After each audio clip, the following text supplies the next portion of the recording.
Bonjour, dans ce 6e épisode de À ta lumière, je voudrais qu'on parle sur un verset des psaumes, et plus précisément du psaume 127. Je vous propose de le lire maintenant ensemble.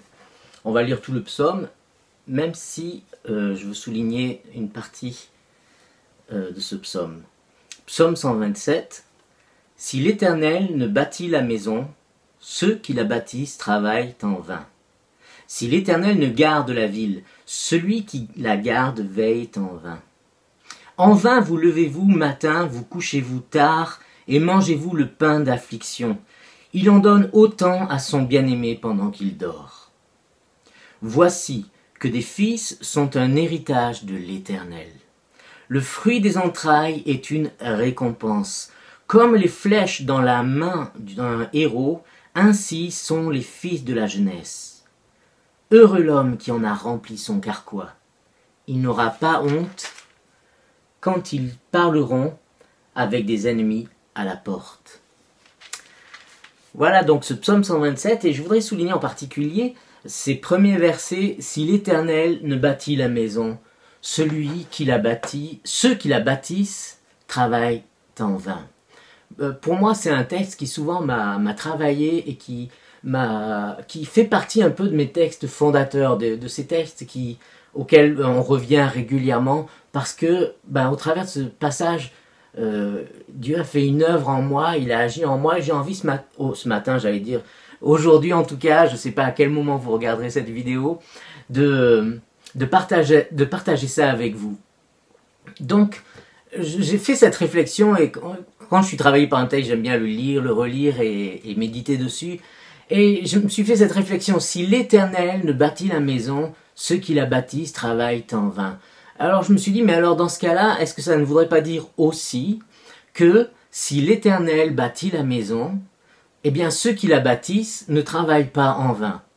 On va revenir sur ça. D'abord, je vous pose une première question. Qui sont ceux qui bâtissent la maison?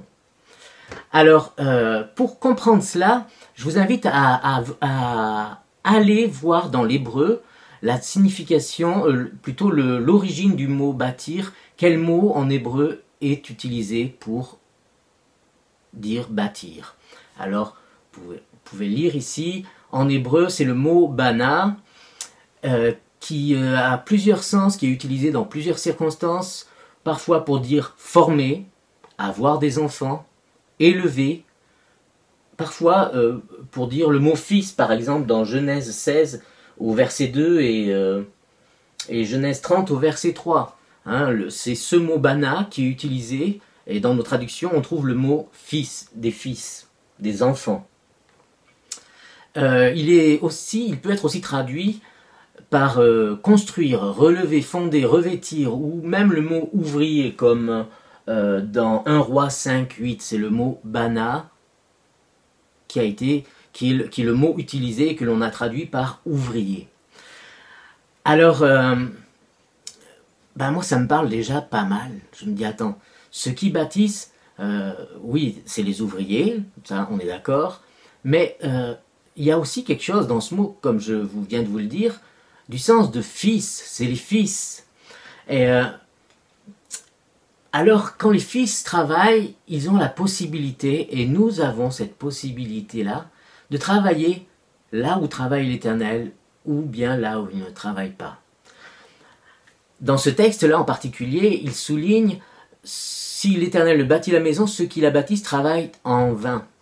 Le psaume 39, au verset 5, nous dit, « Voici, tu as donné à mes jours la largeur de la main, et ma vie est comme un rien devant toi. Oui, tout homme debout n'est qu'un souffle. L'homme se promène comme une ombre, il s'agite vainement, il ne sait qui recueillera. » Lui, il fait les choses, mais il bouge, mais il n'y a pas...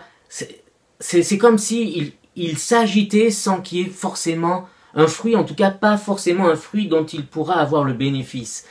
Ça me fait penser aussi à ce passage de Luc 10 avec Marthe et Marie, où à un moment Jésus dit à Marthe et Marie, Marthe, tu t'inquiètes et tu t'agites pour beaucoup de choses. Et combien de fois dans nos vies, on est dans cette activité, dans ce mouvement qui ne produit pas vraiment des choses, Oui, on peut construire, mais à la fin, c'est comme si on n'en avait pas le fruit. Je me souviens, il y a plusieurs années, je faisais des sondages dans la rue et une des questions c'était quel est pour vous le but essentiel de la vie? Et je faisais ces sondages à la sortie des lycées auprès des étudiants et ce qui revenait le plus, c'était construire ma vie. C'était me marier, avoir des enfants, avoir une bonne situation. C'était construire sa vie. Et je voudrais vous soumettre cette chose-là, c'est comment est-ce que tu construis ta vie? Est-ce que tu es dans ce travail en vain? Est-ce que tu es dans une activité surabondante qui ne produit pas ce que tu attendrais? Ou peut-être tu as l'impression que ça produit des choses, tu construis ton royaume, tu construis ta maison, mais au final, tu n'es pas rassasié? Il y a un terme en français qui vient du latin, qui vient du mot inertia, et ce terme, c'est l'inertie. L'inertie, dans certains dictionnaires, on trouve cette définition, c'est un principe selon lequel un corps ne peut pas de lui-même modifier son mouvement. Dans d'autres dictionnaires, j'ai trouvé ceci, tendance d'un corps à maintenir indéfiniment, invariablement son mouvement, et en fait, il donne, dans son mouvement, il donne l'impression d'être immobile. Eh bien, ce travail en vain me fait penser à une forme d'inertie. En fait, tu travailles, tu te donnes, mais il y a comme une forme d'inertie dans ta vie. À l'opposé, je vais reprendre ce que j'ai dit au début, si l'Éternel ne bâtit la maison, oui, mais si l'Éternel bâtit la maison. Si l'Éternel bâtit la maison, alors on pourrait dire, ceux qui la bâtissent ne travaillent pas en vain. Cette façon de voir, pour moi, me parle tellement de ce que je vous ai partagé dans les épisodes 4 et 5, vous savez, sur le thème de accueillir la lumière. Tu travailles, mais tu ne travailles pas en vain. Pourquoi? Parce que tu bâtis là où l'Éternel bâtit.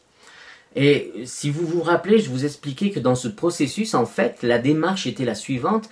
C'est pas toi qui fais les choses parce que tu n'en as pas le pouvoir. Mais toi, c'est comme si tu, en répondant à la lumière de Dieu qui vient, en l'accueillant, tu ouvres la porte pour que Dieu fasse le miracle dans ta vie. Dieu fait le miracle dans ta vie quand tu accueilles sa lumière, quand tu réponds. C'est pas toi qui initie le mouvement. Il initie le mouvement en venant. Nous l'accueillons. Et quand nous l'accueillons, il fait le miracle. En l'occurrence, le miracle est celui décrit dans Jean 1, verset 12. C'est qu'il nous donne ce pouvoir de devenir enfants de Dieu, de devenir des filles et des fils. Il y a dans ce processus et dans cette vision partagée dans ce psaume 127, une dimension de travail ensemble.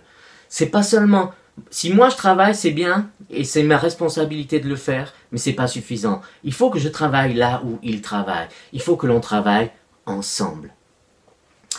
Le mot grec utilisé, je pars trop vite, je ne vous ai pas dit de quel verset il s'agissait.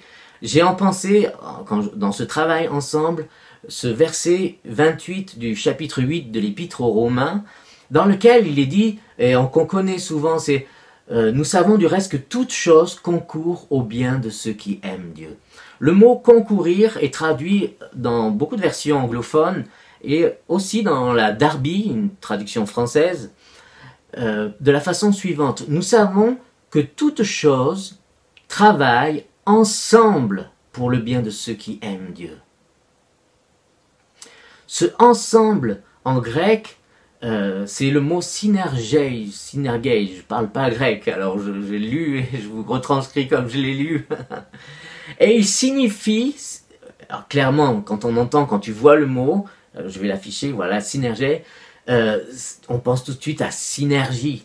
Le mot synergie vient donc du grec, il est composé de deux mots qui ensemble signifient avec et travailler, travailler avec.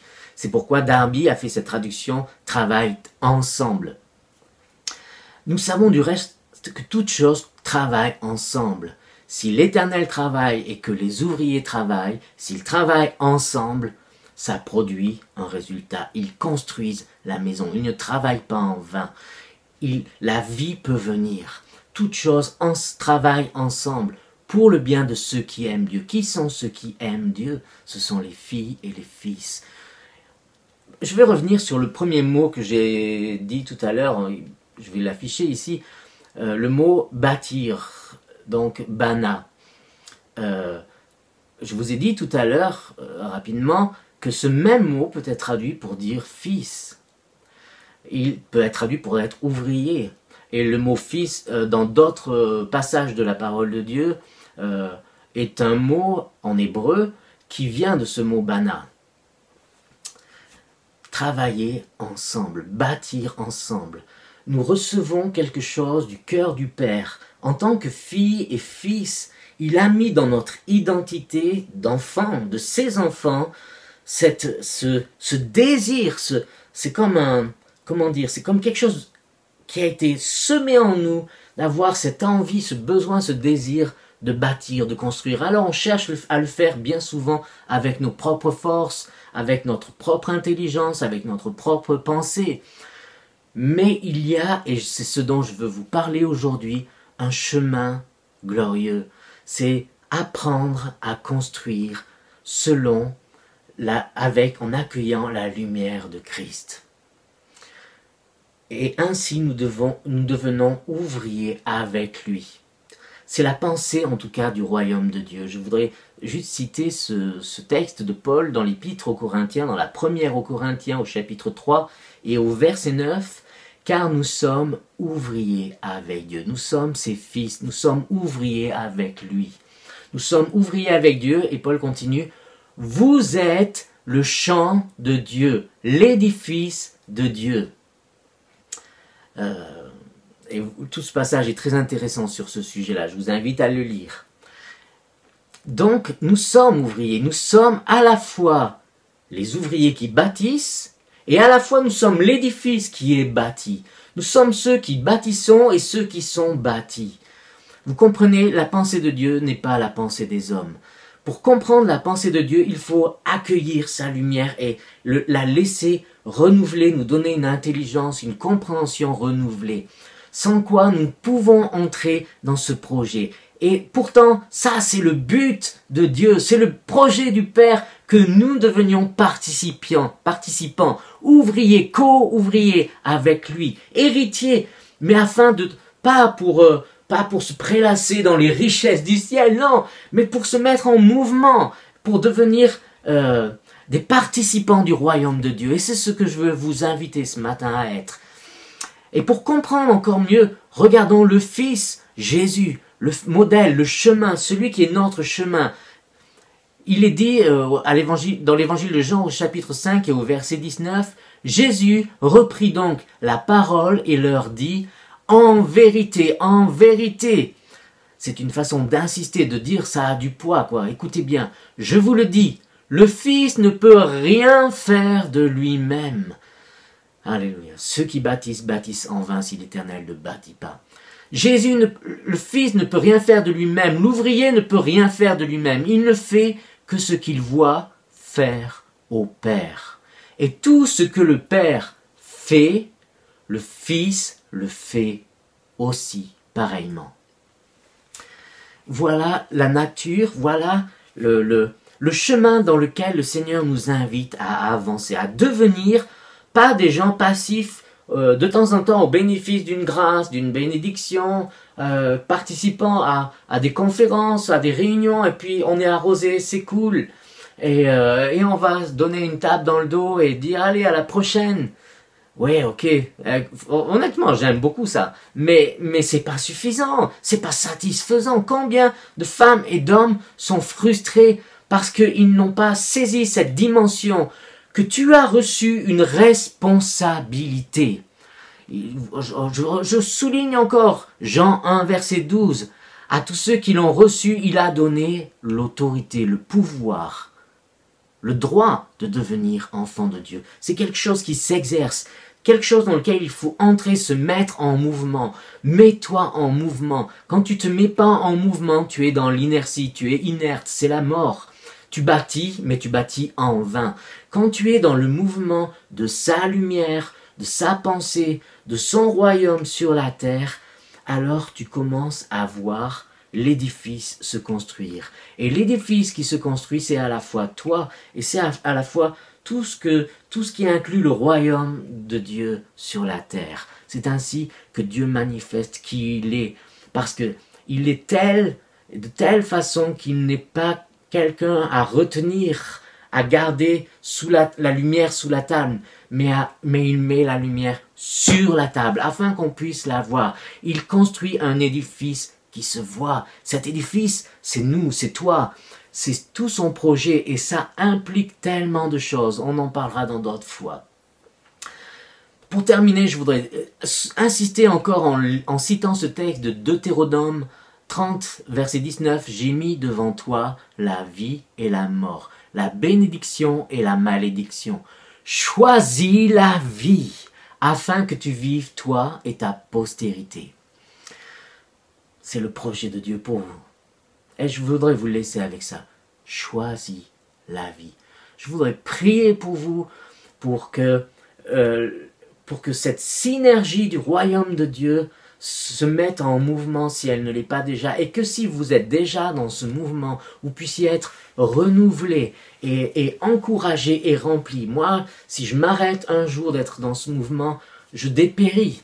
Et régulièrement, je suis obligé de me tourner vers Dieu, de crier à lui, de dire « Hey Seigneur, pardon parce que je me suis arrêté, je me suis laissé étouffer. » Comme peut-être vous vous rappelez, je crois que c'est dans le 2e épisode quand je parle, ou dans le 3e, quand je parle de la parabole du semeur, où on se laisse étouffer par les ronces. Et c'est un combat de chaque jour, un combat quotidien. Alors, je voudrais simplement faire cette prière.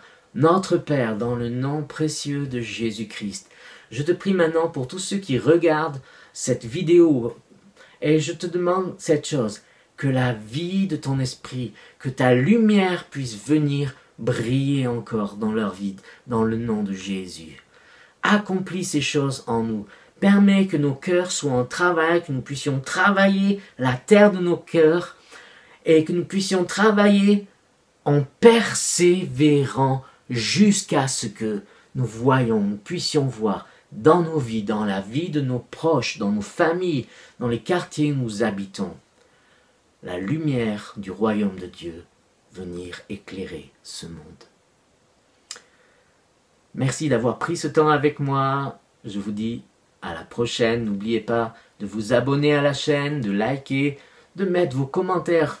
J'ai lu les derniers commentaires et vraiment, je crois que c'est un encouragement d'entendre vos témoignages de comment Dieu agit dans vos vies.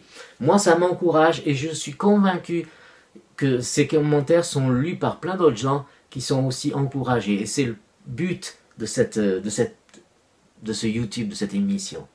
Alors soyez encouragés et continuons d'avancer ensemble dans le royaume de Dieu. À bientôt.